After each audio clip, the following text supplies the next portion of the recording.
Hello student, स्वागत है आपका प्रयाग विजन एकेडमी पर। और हम आज जो चैप्टर स्टार्ट करने वाले हैं बहुत ही इंपॉर्टेंट चैप्टर है। यहाँ से 2 से 3 क्वेश्चन एनडीए के पेपर में आ जाते हैं और इस क्वेश्चंस को हम बहुत ही आसानी से, बहुत ही क्विक तरीके से विद इन सेकेंड बहुत ही आराम से कर सकते हैं। तो चलिए स्टार्ट करते हैं, जिसमें आज हम चैप्टर जो करने वाले हैं वो Cartesian product relations and equivalence relation है। यहाँ पर मैं आपको बता दूं कि ये सेट के आगे का कॉन्सेप्ट है। यदि आप सेट अच्छे से समझ चुके हैं तो उसके बाद आप यहाँ पर जो है कार्टेशियन प्रोडक्ट के बारे में और रिलेशंस के बारे में हम आगे समझ पाएंगे। तो हम कोशिश करेंगे आपको बहुत ही अच्छे से समझाने की, और आप भी कोशिश करिएगा ताकि इसे अच्छे से समझ जाएं और बहुत ही आराम से वहाँ पे क्वेश्चन को कर पाएँ। तो ये अलजेब्रा का यूनिट है और टॉपिक है इसमें आपका जो आज कवर करेंगे, Cartesian product of set, type of relation, equivalence relation. ठीक है, चलिए मान लेते हैं एक सेट है A, दूसरा सेट है B, are two sets, then their product. यहाँ पे हम ये जो क्रॉस लगाते हैं इसका मतलब होता है कार्टेशियन प्रोडक्ट। यहाँ पर हम लोग इसे बोलते हैं A cross B means Cartesian product. इसको लिखते कैसे हैं? A के जो एलिमेंट्स हैं, फर्स्ट एलिमेंट को हम फर्स्ट लिखते हैं कॉमा लगा के, B एलिमेंट के सेकंड B एलिमेंट के जो फर्स्ट एलिमेंट होता है उसको लिख देते हैं, और ये आपको ब्रैकेट लगा देते हैं, स्मॉल ब्रैकेट बोलते हैं इसे, स्मॉल ब्रैकेट के अंदर लिख देते हैं। और सेट को जैसे हम करली ब्रैकेट के अंदर लिखते हैं वैसे ही लिख देते हैं, और इसके बारे में भी लिख देते हैं कि ये एलिमेंट हमने कहाँ से लिया है। A belongs to A and B belongs to B. Then this Cartesian product is known as Cartesian product. Means इस सेट को, ये भी एक तरह का सेट ही होता है जो पेयर्ड सेट होते हैं, और इसको हम लोग क्या बोलते हैं?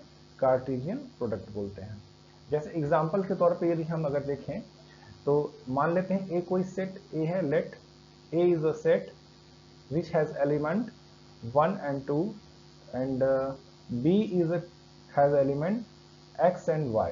Then their Cartesian product A cross B is equal to first element of A and first element of B.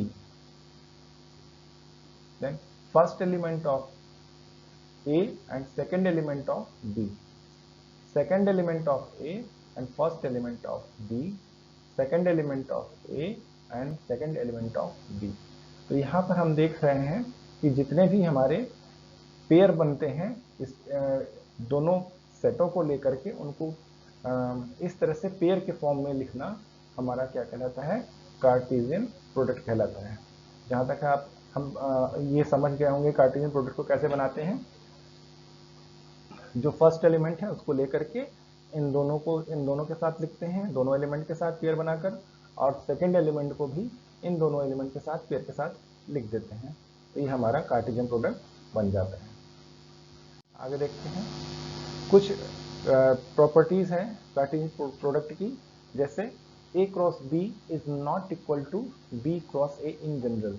Means यदि कोई कार्टेशियन प्रोडक्ट यानी कि दो सेट है, उनका जो कार्टेशियन प्रोडक्ट है A का B से, वो इक्वल नहीं होता है B क्रॉस A के।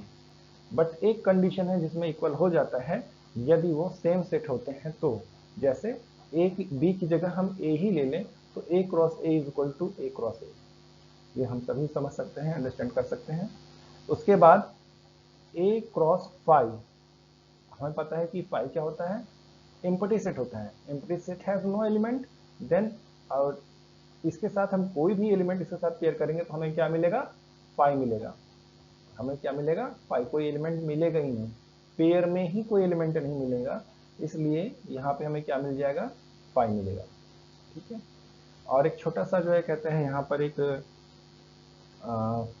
नंबर्स है, एक प्रॉपर्टी है, यदि A has an element means number of element in set A is equal to P and number of element in set B is equal to Q, then number of A cross B is equal to P into Q. Suppose A has 2 element and B has 3 element, then their Cartesian product has 2 into 3 that is equal to 6 element. एक छोटा सा formula है जिसे हम यहाँ पर apply करते हैं, उसे समझ पाते हैं। आगे देखते हैं। रिलेशन, रिलेशन क्या होता है? यदि आप कार्टेशियन प्रोडक्ट को समझ गए हैं तो कार्टेशियन में हम क्या करते हैं, दो सेट का पेयर के फॉर्म में प्रोडक्ट को लिखते हैं और उन्हीं प्रोडक्ट से जो हमें रिजल्ट मिलता है, मीन्स उस कार्टेशियन प्रोडक्ट में जितने भी एलिमेंट मिलते हैं पेयर फॉर्म में, उसके कुछ एलिमेंट को भी उसके कुछ एलिमेंट को यदि हम अलग करके लिख लेते हैं तो वो एक रिलेशन फॉर्म करता है। वो क्या करता है? एक रिलेशन का फॉर्मेशन करता है। तो यहाँ पे डेफिनेशन भी यही है कि relation from set A to set B means set A से सेट बी में जो रिलेशन होता है वो क्या होता है? Subset of A cross B, means वो ए क्रॉस बी का सबसेट होता है। यानी कि यदि आप कोई सेट ए ले रहे हैं हैज एलिमेंट 1, 2 एंड यहाँ पर एक सेट बी ले रहे हैं has element x and y, then we have a cross b is equal to a cross b have 1x 1y 2x 2y। There is 4 element, m into n अगर लगाते हैं, p और q अगर लगाएंगे तो 2 into 2 there is 4 element. Then in ये क्या है? एलिमेंट्स हैं किसके? इस सेट के। ये भी एक सेट होता है, ठीक है।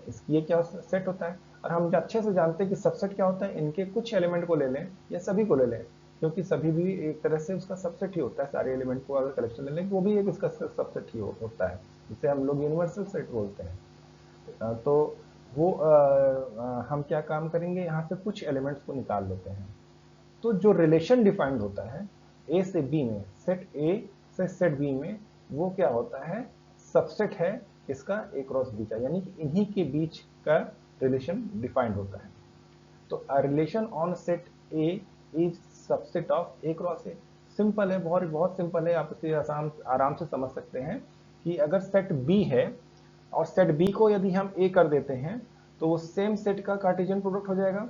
अगर सेम सेट का कार्टेशियन प्रोडक्ट ले लेंगे तो हम उसे लिखेंगे कैसे? ए क्रॉस ए ही ना लिखेंगे, ठीक है। यहाँ पर एक एग्जांपल देख लेते हैं। मान लेते हैं एक सेट ए है, हमें इसी सेट का कार्टेशियन प्रोडक्ट लिखना है, तो पॉसिबल रिलेशंस क्या बनेंगे? 1 का 1 से बनेगा और इसे हम लिख के बता देते हैं 1, चलिए इसे ऐसे लिखते हैं 1, 2 और ए ले लिया 1, 2। तो जो हमारा ए क्रॉस ए बनेगा वो क्या बनेगा? 1, 1 1, 2 2, 1 2, 2।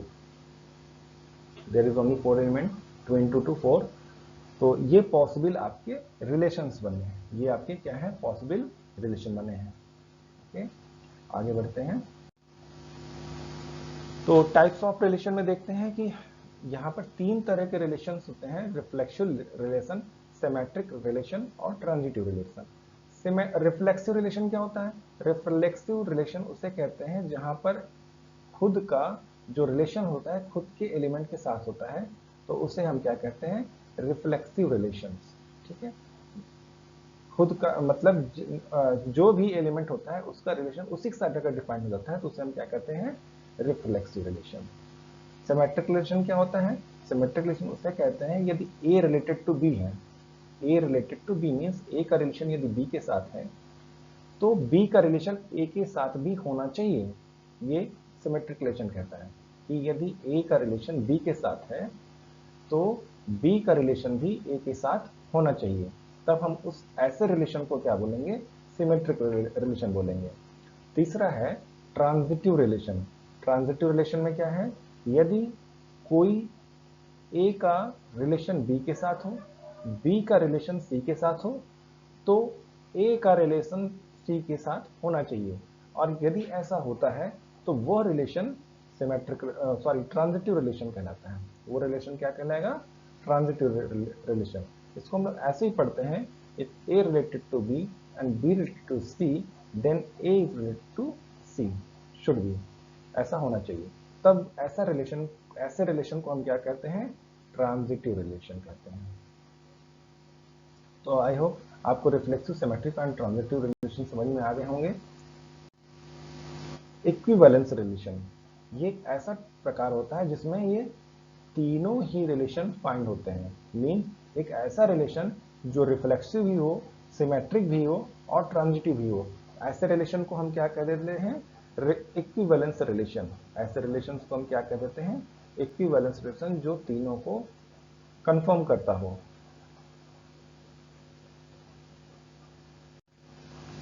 उसके बाद है number of relation on a set. Very important, maximum question आपको यहां से बनते हैं। जैसे अभी आपका हमने अगर बताया था कि अगर किसी सेट A के पास P एलिमेंट है और B के पास Q एलिमेंट है, then A cross B has number of element equal to P into Q। उसी तरह से यहां पर अगर कोई सेट A है, कोई सेट A है और उसमें n नंबर ऑफ एलिमेंट है, then A cross A has n square element. कैसे? इसको हम लोग क्या लिखेंगे यहाँ पर? n into n, this is equal to n square element. तो A cross A has n square element. And number of relations, number of relations हम कैसे निकालते हैं? कल हमने आपको बताया था कि जो टोटल नंबर ऑफ सबसेट्स होते हैं उनके नंबर्स कैसे डिफाइन करते हैं। उसका जो फॉर्मूला होता है 2 की पावर n होता है। ये क्या होता है? Number of subsets. ठीक है, नंबर ऑफ सबसेट क्या होता है? 2 की पावर n, 2 की पावर n, है ना। तो अब यहाँ पर हमें और जो रिलेशन डिफाइंड होता है वो रिलेशन कैसे होता है? रिलेशन क्या होता है? सबसेट ही तो होता है। जो रिलेशन होता है वो क्या होता है? सबसेट होता है। तो A क्रॉस A का सबसेट, बट इसमें कितने सबसेट पॉसिबल हैं? वो आपके n स्क्वायर, वो आपके कितने सबसेट पॉसिबल हैं? सॉरी, कितने नंबर ऑफ एलिमेंट उस सेट में नंबर ऑफ एलिमेंट कितने हैं? n square. देन वहां पर नंबर ऑफ सबसेट कितने होंगे? 2 की पावर n स्क्वायर। और 2 की पावर n का मतलब क्या हो गया? 2 की पावर n स्क्वायर, ये मतलब हो गया। इसको मैं एक बार आपको फिर से क्लियर कर दे रहा हूं, क्योंकि यहाँ पे same number of same set लिया गया है, इसलिए थोड़ा सा आपको समझना पड़ेगा कि यदि आपके पास नंबर ऑफ सेट में A में n नंबर ऑफ एलिमेंट है, अब B की जगह भी A ले लिया गया तो n नंबर ही एलिमेंट होंगे। इस तरह से तो नंबर ऑफ एलिमेंट कितने होंगे A क्रॉस A में? n square. किस फॉर्मूले से? PNQ।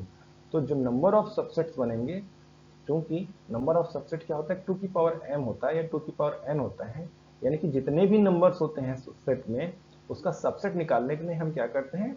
2 की पावर में जो भी नंबर होता है लिख देते हैं। तो यहाँ पर इसके सबसेट के लिए कितने नंबर है हमारे पास? n स्क्वायर नंबर है। तो हम यहाँ पर n की जगह क्या रख देंगे? n स्क्वायर रख देंगे। तो हमारे पास क्या बच जाएगा?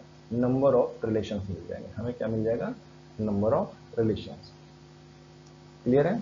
आगे देखते हैं, आगे देखते हैं रिफ्लेक्सिव रिलेशन। तो a relation R on a set A is reflexive if A, A मतलब खुद का एलिमेंट खुद से जो एलिमेंट फर्स्ट एलिमेंट है वो अपने आप से अगर रिलेटेड है, या एक कोई भी एलिमेंट है वो अपने आप से रिलेटेड होता है, तो उस सेट को हम लोग क्या कहते हैं? उस रिलेशंस को हम लोग क्या कहते हैं? रिफ्लेक्सिव रिलेशंस कहते हैं। उस रिलेशन को हम क्या कहते हैं? रिफ्लेक्सिव रिलेशन कहते हैं। और यहाँ पर number of reflexive relation on a set with n number of element is equal to कितना होता है? 2 की power n square minus n, n square minus n। ये आपका क्या होता है? इसको हम लोग ऐसे भी लिख सकते हैं, 2 की पावर n को कॉमन ले लीजिए, तो यहाँ पे n माइनस 1 बचेगा, यानी 2 की power n into n minus 1। ये आपका नंबर ऑफ रिफ्लेक्सिव रिलेशंस होता है। तो ये फॉर्मूले हमें याद रखने पड़ेंगे ताकि हम बहुत ही फास्ट कैलकुलेशन कर सकें। नंबर ऑफ सिमेट्रिक रिलेशन देखते हैं। A relation R is symmetric if element A related to B, then there should be B is also related to A, then the relation is called symmetric relation. So number of symmetric relation on a set with n number of element, then there is a formula for the symmetric relation, 2 the power n plus 1 upon 2। ये formula है हमारे पास numbers निकालने के symmetric relations के, और हमारे पास numbers था reflexive relation के लिए 2 की पावर n n-1। तो थोड़ा सा डिफरेंस है। यहाँ पर रिफ्लेक्सिव रिलेशन के लिए हमारे पास क्या फॉर्मूला है, 2 की पावर n ब्रैकेट में n-1, और यहाँ पर सिमेट्रिक रिलेशन के लिए फॉर्मूला है n n+1/2, 2 की power n n+1/2। Transitive relation, transitive relation हम जानते हैं कि ट्रांजिटिव रिलेशन क्या होता है कि अगर कोई रिलेशन है जो A का रिलेशन B से है और B का रिलेशन C से है, then there should be A should be related to C, then that relation should be called transitive relation. But here is no simple formula for calculation, इसलिए हमें कोई परेशान होने की जरूरत नहीं। एग्जाम में भी ये नहीं पूछा जाएगा कि इतने ट्रांजिटिव रिलेशन बन रहे हैं। ठीक है, हम आगे देखते हैं। आपके पास एक समरी टेबल मैंने बना रखी है टाइप ऑफ रिलेशन और उसके फॉर्मूले का। तो टोटल नंबर ऑफ रिलेशन क्या होता है, 2 की power n²। Number of reflexive relation क्या होता है, नंबर ऑफ रिफ्लेक्सिव रिलेशन 2 की पावर n, इसको हम लोग ऐसे लिख सकते हैं 2 की पावर n n-1। ये नंबर ऑफ रिफ्लेक्सिव रिलेशन है। सिमेट्रिक रिलेशन क्या होता है, 2 की पावर n n+1 अपॉन में 2। ये हम समेशन n भी इसको लिख सकते हैं, अगर आपको ध्यान हो तो समेशन n को क्या लिख सकते हैं, sigma n, sum of n natural number n n+1 upon 2, ये लिखते हैं ना। तो ये वही चीज लिखी हुई है। ट्रांजिटिव के पास कोई फॉर्मूला नहीं होता है और इक्विवेलेंस पार्टीशन पर डिपेंड करता है, जो भी जो यहाँ पर नहीं पूछा जाएगा। मेनली यही आपके पास 4 फॉर्मूले जो नंबर फाइंड करते हैं, एक तो total number of relation, reflexive relation और सिमेट्रिक रिलेशन, और टोटल नंबर ऑफ सबसेट और total number of element in Cartesian product. यही 3-4 फॉर्मूले बनते हैं। आगे देखते हैं। एग्जाम्पल में आपका आता है इक्विवेलेंस रिलेशन। इक्विवेलेंस रिलेशन में पूछा हुआ है set A has 3 element 1 2 3, then we have the relation. एक रिलेशन डिफाइन किया गया है। यहाँ पर मैं आपसे अगर ये पूछूं कि इस रिलेशन में नंबर ऑफ एलिमेंट कितने होंगे, number of element, what is the number of element in the set A, then तो हमें क्या फाइंड करना पड़ेगा, पहले तो A क्रॉस A फाइंड करना पड़ेगा ना। हमें क्या रिलेशन के लिए हमें क्या फाइंड करना पड़ेगा, number of A cross A। तो ये कितना आ जाएगा, ये आपके पास आ जाएगा 3 × 3 9, या इसे हम लोग ऐसे लिख सकते हैं 3²। तो ये हमारा नंबर हो गया। और यदि हम नंबर ऑफ रिलेशन अगर यहाँ पर अगर निकालना चाहें तो नंबर ऑफ रिलेशन के लिए वी हैव द फॉर्मूला 2 की पावर n², 2 की पावर n²। तो n की जगह यहाँ पे क्या है, 3 है, n की जगह यहाँ पे क्या है, 3 है।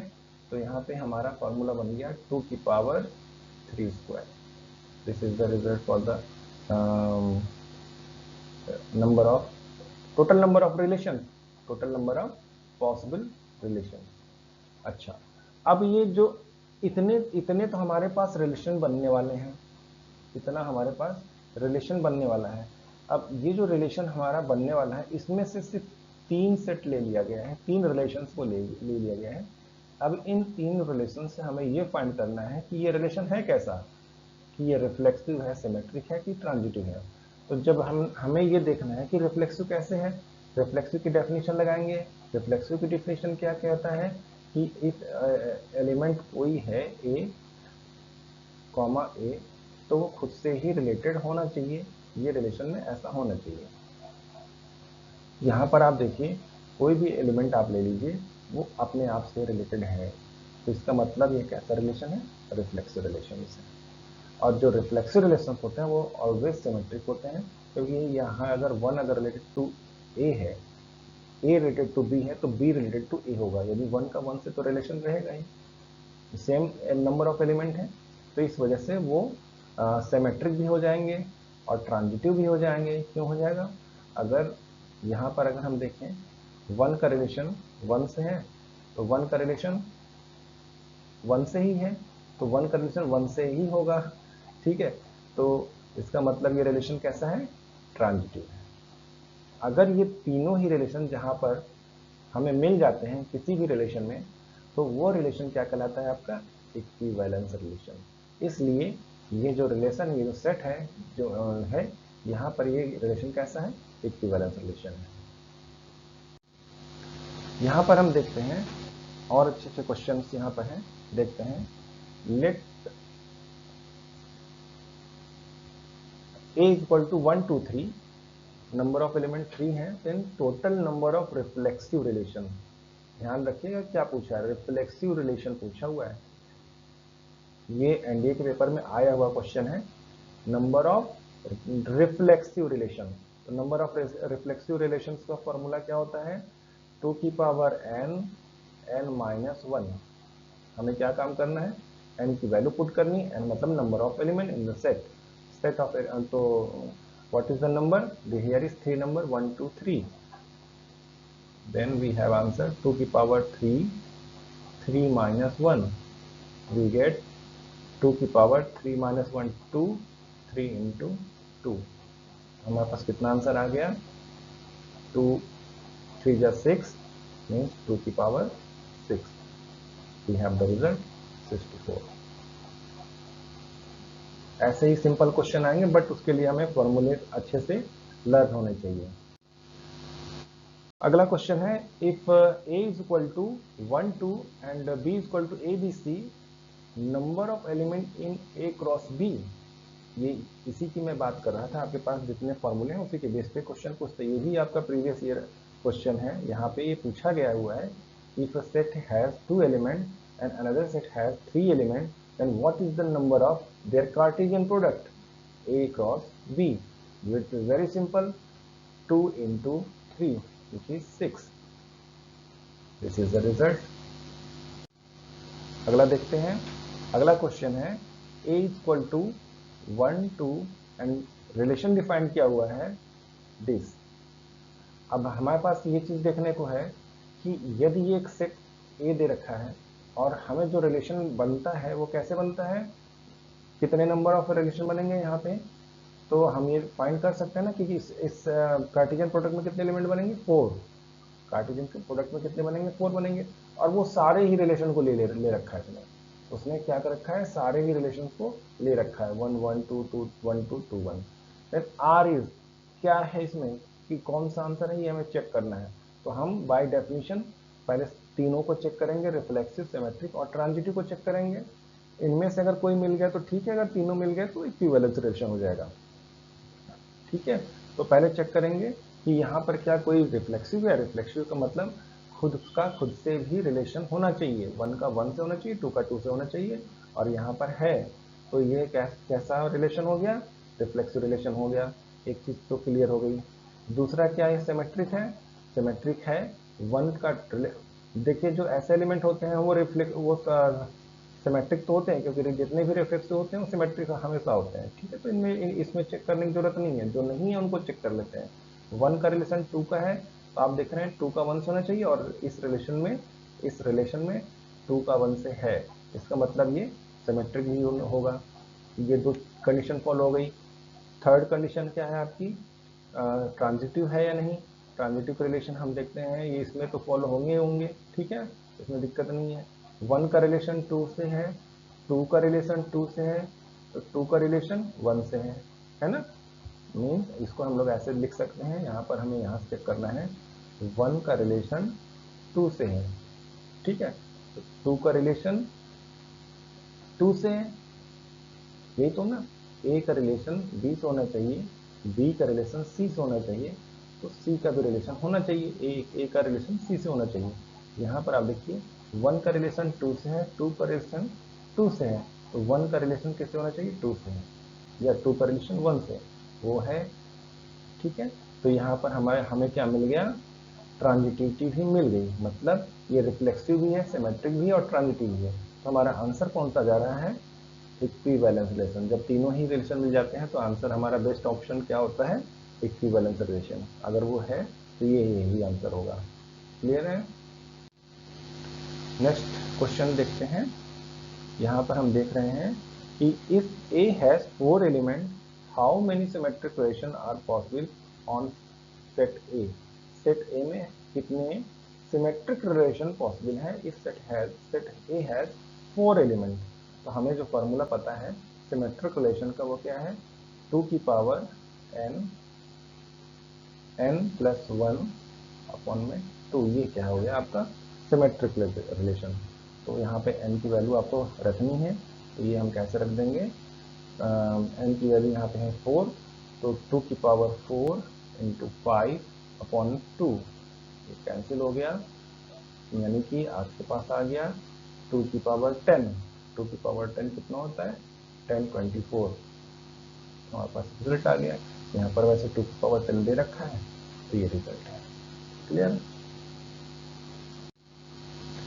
देन ये टॉपिक यहीं पर एंड होता है, और हमने ये देख लिया कि किस टाइप के क्वेश्चन एनडीए के एग्जाम में पूछे जाते हैं। तो बहुत ही आसान तरीका है, इसको बहुत ही छोटा चैप्टर है, बहुत ही क्विक रिजल्ट देने वाला चैप्टर है। तो इसको बहुत ज़्यादा आपको परेशान होने की जरूरत नहीं, बस सिंपल आप फॉर्मूला लर्न करें, कॉन्सेप्ट को लर्न करें, बस, और ज़्यादा कुछ करने की जरूरत नहीं, प्रैक्टिस जरूर करें। ये प्रैक्टिस ही आपको सफल बनाएगी। Thank you.